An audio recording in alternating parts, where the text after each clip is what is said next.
ایک شبہ تھا کہ یہ روزے جو لازم ہیں سال کے بعد دنوں کے اعتبار سے ہے یا چاند کے اعتبار سے، تو یسألونک عن الأہلہ میں بتا دیا چاند کے اعتبار سے۔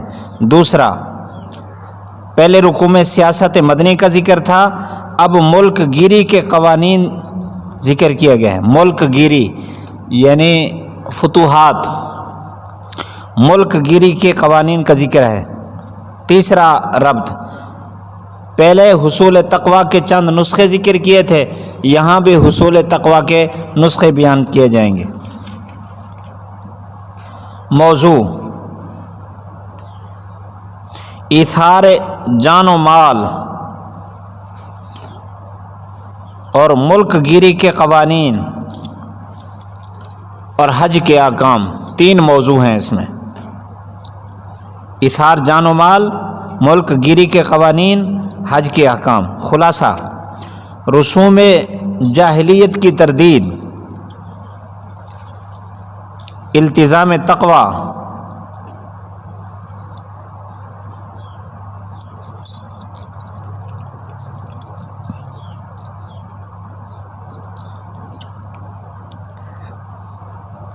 نتائج معتدین،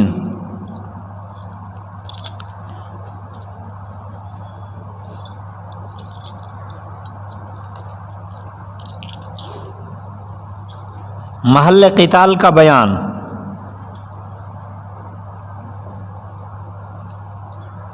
حج تمتع کے احکام۔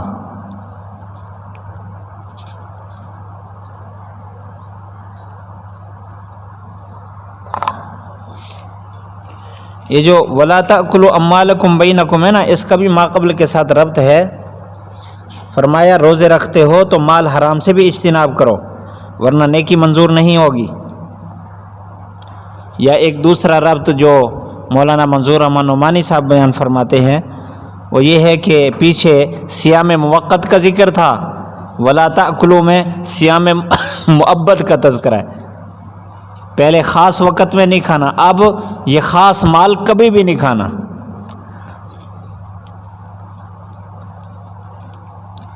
یسألونک عن الأہلہ، صحابہ سوال کرتے تھے کہ یہ جو چاند ہے یہ چھوٹا بڑا ہوتا رہتا ہے، روزانہ نئی حیت میں ظاہر ہوتا ہے،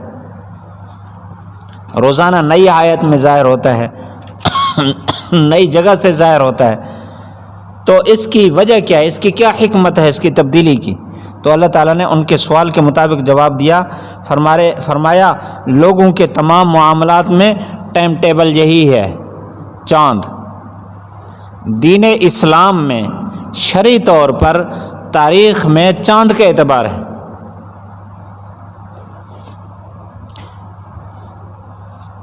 کسی دن میں اس کی تفصیل عرض کروں گا، ابھی وقت کم ہے۔ یہ جتنے احکام ہیں سب کا تعلق چاند کے ساتھ ہے، روزہ ہے، حج ہے، زکوٰۃ ہے، انسان کی عمر بھی چاند کے اعتبار سے شمار کی جاتی ہے۔ آپ صلی اللہ علیہ وسلم 63 سال کے تھے، صدیق اکبر بھی 63 سال کے، عمر فاروق بھی 63 سال کے، یہ چاند کے اعتبار سے۔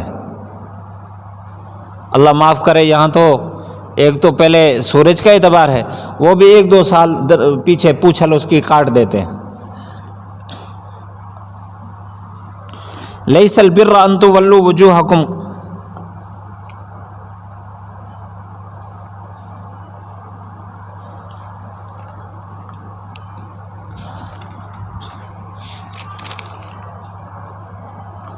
مشرکین کی ایک عجیب رسم تھی، اگر وہ حج یا عمرے سے درمیان سے واپس آ جاتے نا تو پھر گھر کے دروازے سے داخل نہیں ہوتے تھے، پیچھے سے سوراخ کر کے داخل ہوتے تھے، اور اسی کو نیکی سمجھتے، وہ حج کا بدل سمجھ لیتے۔ اور یہاں جب عمرہ نہیں کرنے دیا مشرکین نے 6 ہجری کو صلح حدیبیہ کے موقع پر، آپ صلی اللہ علیہ وسلم اور صحابہ واپس ہوئے تو اس وقت اللہ تعالیٰ نے یہ آیت اتار کر بتا دیا کہ یہ کوئی نیکی نہیں ہے، آپ بھی عمرے کے درمیان سے واپس آ رہے ہو تو یہ کوئی طریقہ نہیں ہے کہ آپ واپس آ کر گھر کے پیچھے سے داخل ہو، سامنے سے آئیں۔ لیکن البر من اتقی وأتوا البیوت من ابوابها، اور اپنے گھروں میں دروازوں کے راستے سے اللہ سے ڈرو تاکہ تم کامیاب ہو جاؤ۔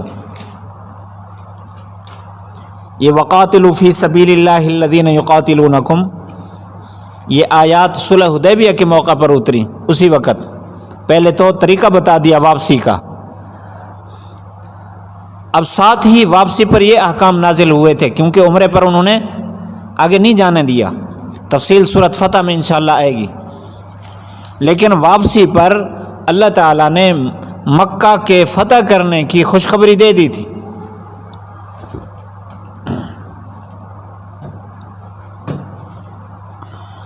انہوں نے جو شرائط طے کی تھی صلح حدیبیہ میں، خود انہوں نے توڑی، اور جب توڑی اس وقت اشہر حرم تھے۔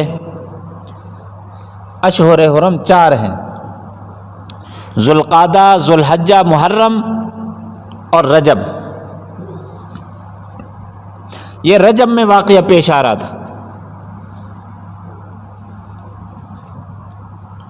تو خطرہ تھا کہ ابھی اگر جا کر جنگ چھیڑتے ہیں تو یہ اشہر حرم کی بے حرمتی ہے۔ اگرچہ مکہ پھر فتح ہوا رمضان میں، رجب کے بعد شعبان بھی گزر گیا، رمضان میں جا کر فتح ہوا، 8 رمضان کو، 8 ہجری کو۔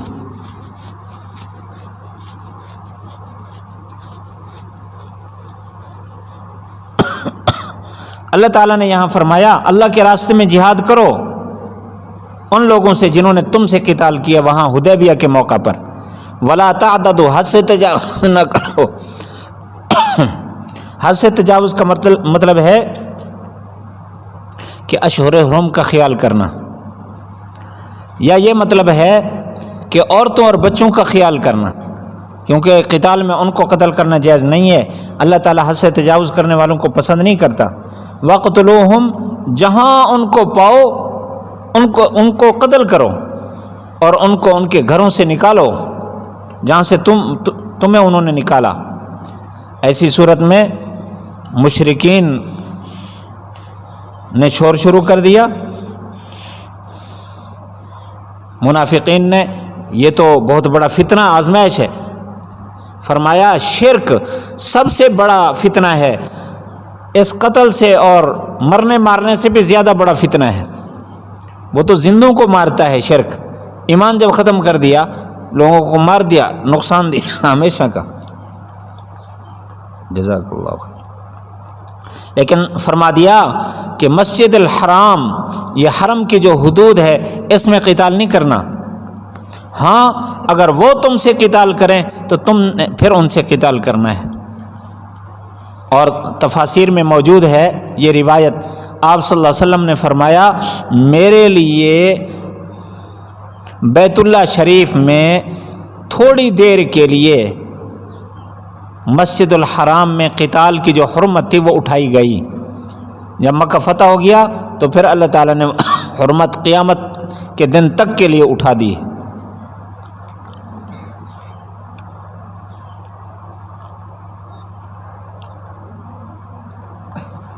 اگر تم سے قتال کرے تو تم نے قتال کرنا ہے۔ کذالک جزاء الکافرین، کیونکہ یہ کافر اسی کے لائق ہیں۔ مولانا منظور احمد نعمانی صاحب فرماتے ہن این ڈادے کذالک جزاء الکافرین، کافر ہن این ڈادے فإن انتہوا،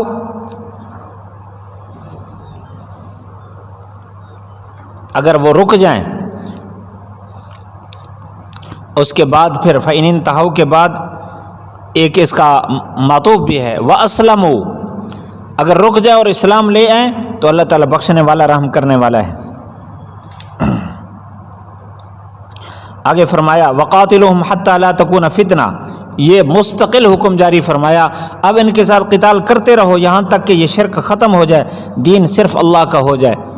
فَإِنِ انتَهَوْا، اگر وہ رک جائیں تو پھر کوئی زیادتی نہیں کرنی ان سے، الا علی الظالمین، ہاں جو ظلم کریں گے اس کے بعد ان کے ساتھ مقابلہ کرنا ہے۔ الشہر الحرام بالشہر الحرام، مشرکین نے شور شروع کر دیا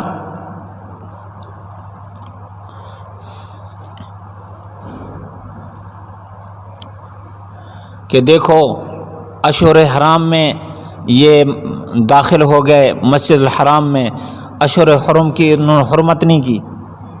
تو فرمایا الشہر الحرام بالشہر الحرام، شہر حرام کی حرمت شہر حرام کی واقعی حرمت ہے۔ والحرمات قصاص، حرمت حرمت کے بدلے میں، آپ اگر احترام کرو گے تو ہم بھی احترام کریں گے، اگر آپ اس کی حرمت توڑو گے تو اس کے دوران ہم تمہارے سے قتال کریں گے۔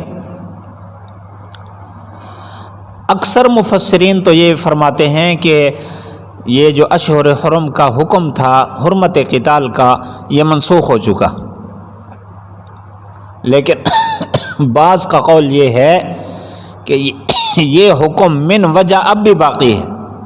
وہ کس طرح کہ مقابلے میں ابتدا ان مہینوں میں ہم نہیں کریں گے، ہاں ابتدا ان کی طرف سے ہو تو پھر ہم مقابلہ کریں گے۔ فمن اعتدى علیکم فاعتدوا علیہ، آگے ضابطہ بیان کر دیا، جو تم پر چڑھائی کرے تو تم بھی اس پر چڑھائی کرو، لیکن اتنی مقدار جتنی مقدار انہوں نے چڑھائی کی۔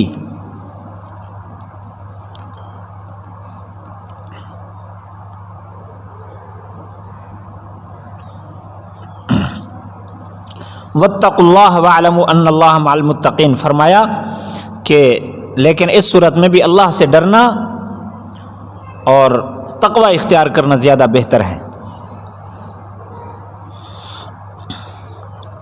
تفسیر میں لکھا ہے ہارون الرشید کے بیٹے کو کسی نے تھپڑ مار دیا،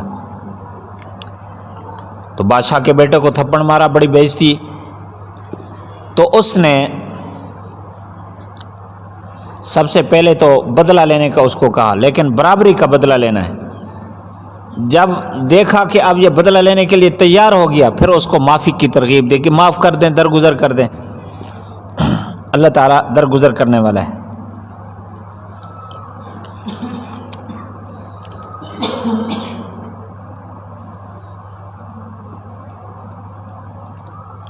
وَأَنفِقُوا فِي سَبِيلِ اللَّهِ وَلَا تُلْقُوا بِأَيْدِيكُمْ إِلَى التَّهْلُكَةِ،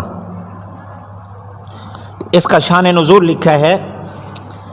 حضرت ابو ایوب انصاری رضی اللہ تعالیٰ عنہ فرماتے ہیں کہ جب مکہ فتح ہو گیا، فتوحات ہو گئیں، ہر طرف اسلام کا غلبہ ہونے لگا، تب انصار سوچنے لگے کہ جو مال اللہ کے راستے میں چلا گیا وہ تو چلا گیا، جو بچا ہوا ہے ذرا اس کو سنبھال کے رکھو، مشکل وقت میں کام آئے گا۔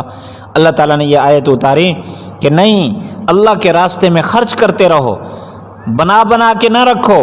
ولا تلقوا بأیدیکم، بأیدیکم بانفسکم کے معنی میں ہے کہ تم اپنی جانوں کو ہلاکت میں نہ ڈالو۔ اس کا مطلب ہے کہ مال کو جمع کر کے رکھنا، جان کو ہلاکت میں ڈالنا ہے۔ اور جان کو ہلاکت میں ڈالنے کی دو صورتیں ہیں، ایک صورت تو یہ ہے کہ ڈاکو آئیں گے، ماریں گے، مال بھی لے جائیں گے، جان بھی لے جائیں گے، بہتر ہے کہ اللہ کے راستے میں خرچ کر دیں۔ دوسری صورت یہ ہے کہ جب مال جمع ہونے لگ جائے تو پھر قیامت کے دن اس کا سوال بھی ہوگا، اور جیسے سوال ہو گیا وہ تو مر گیا، تو اس لیے فرمایا اپنے آپ کو ہلاکت میں نہ ڈالو۔ وَأَحْسِنُوا، نیکی کرتے رہو، یعنی خرچ کرتے رہو، اللہ تعالیٰ نیکی کرنے والوں کو پسند کرتا ہے۔ وَأَتِمُّوا الْحَجَّ وَالْعُمْرَةَ لِلَّهِ، فرمایا کہ حج اور عمرہ کو پورا کرو۔ پورا کرنے کا یہ مطلب نہیں کہ اگر پہلے شروع کر چکے تو اس کو پورا کرو، کیونکہ شروع کر چکے تو پورا کرنا تو ہر صورت لازم ہے۔ وَأَتِمُّوا، اس کا مطلب ہے کہ حج کے پورے افعال کرو اور عمرے کے پورے افعال کرو اللہ کے لیے۔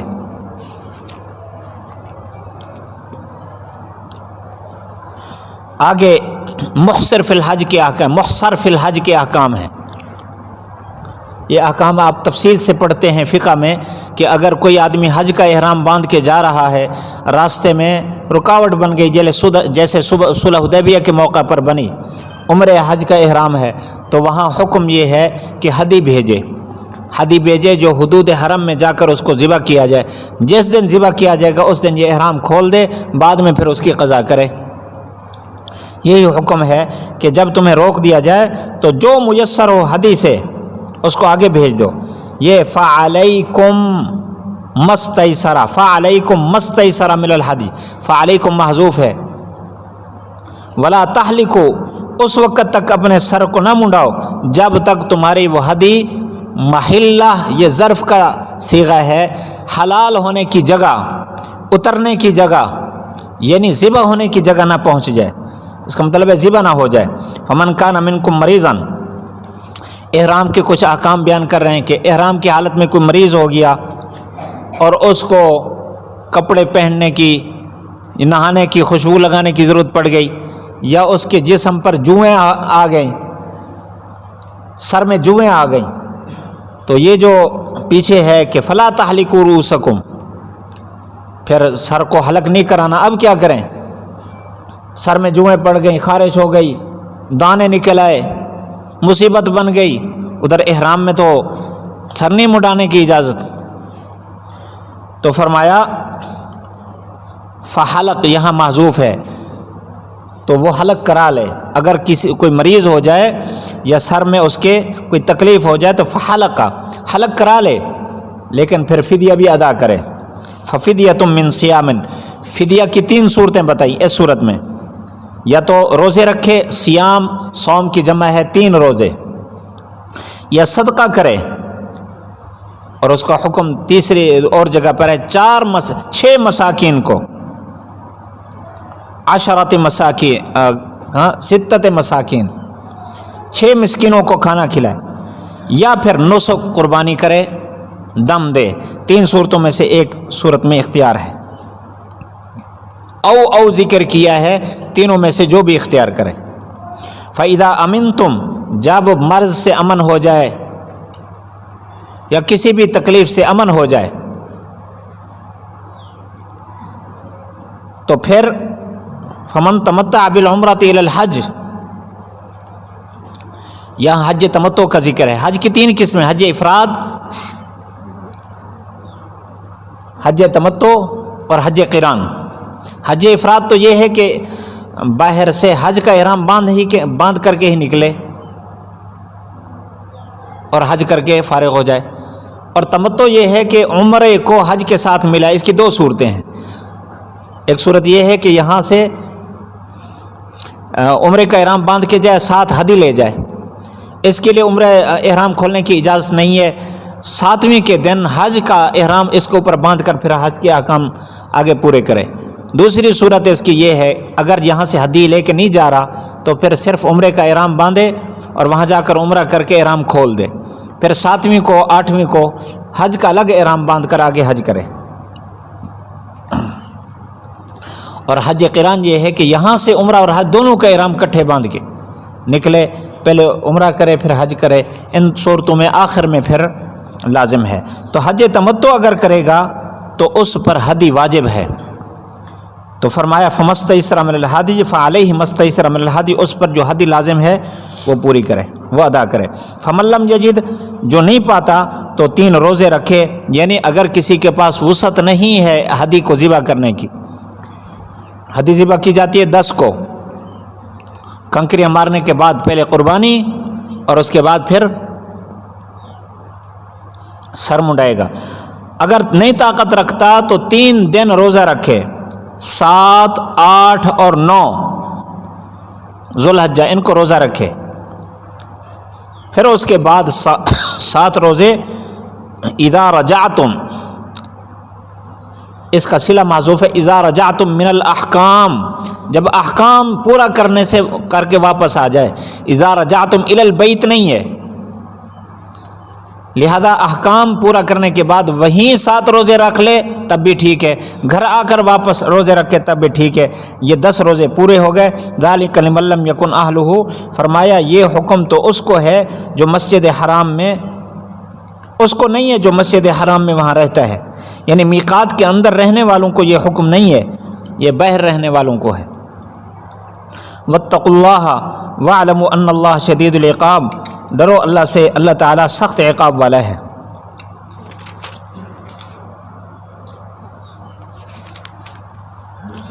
ہاں اس کے عنوانات لکھ لیں جلدی جلدی.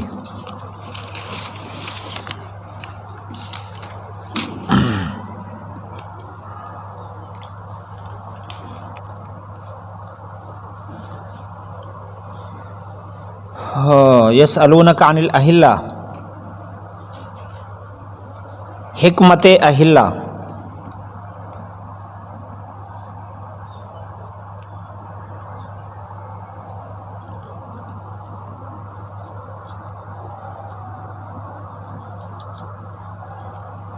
ولیکن البر علامات اصحاب بر،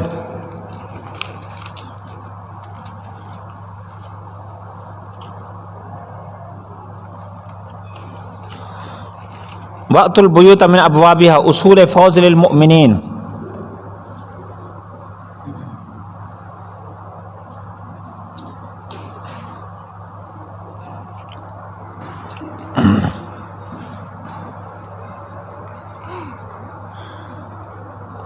واتقوا اللہ، التزام تقوی،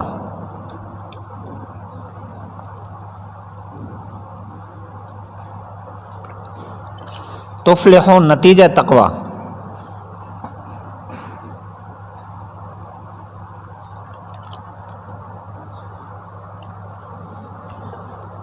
وقاتلوا فی سبیل اللہ، کما قبل کے ساتھ ربط ہے، متقی بننا چاہتے ہو تو مال قربان کرو، مال و جان قربان کرو، ولا تعتدوا، ابتدائی قتال کی ممانعت،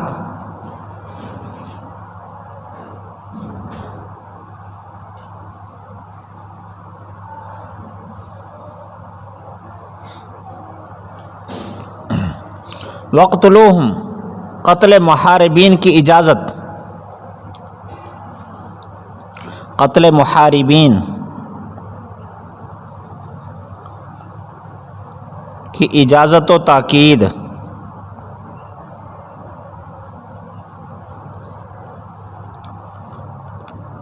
والفتنۃ اشد من القتل، ازالہ شبہ،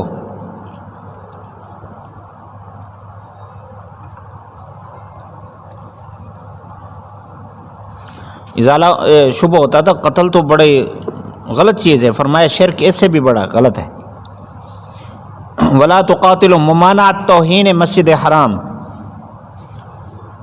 ممانعت توہین مسجد حرام،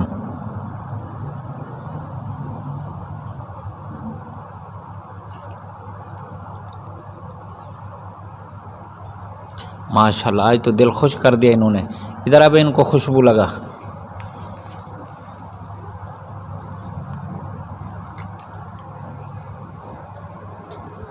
سب کو لگا۔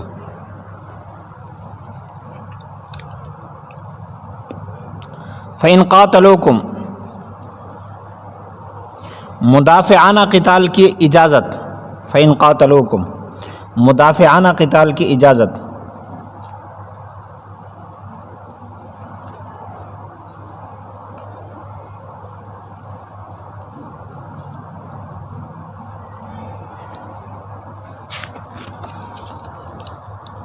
فَإِنْ انتہوا، قبولیت توبہ تائبین،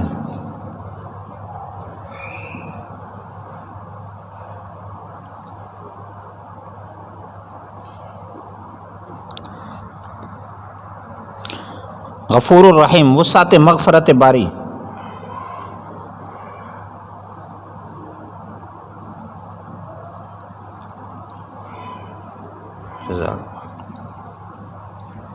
لگا دی۔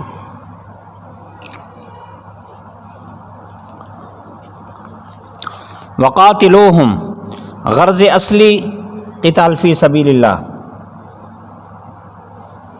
غرض اصلی قتال فی سبیل اللہ،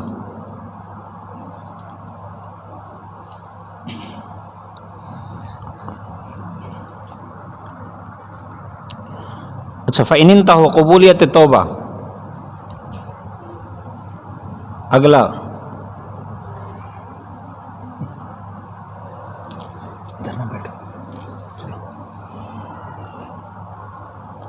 الشہر الحرام، ازالہ شبہ، چلو سنتا نہیں ہے،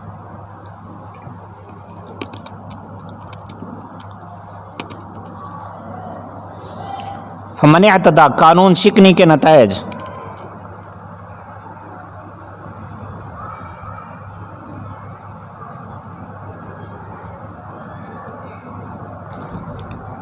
وانفقوا،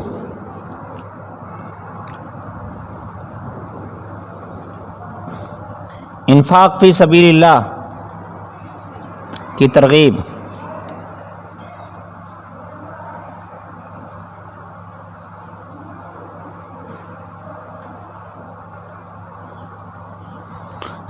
ولا تلقوا نتائج ترک انفاق،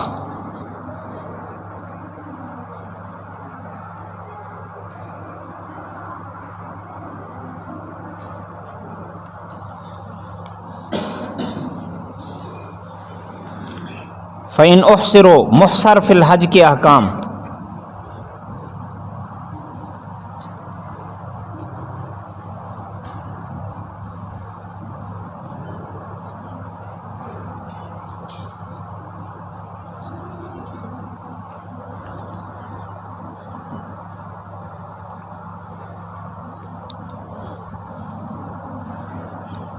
ففدیۃ من صیام، تشریح فدیہ،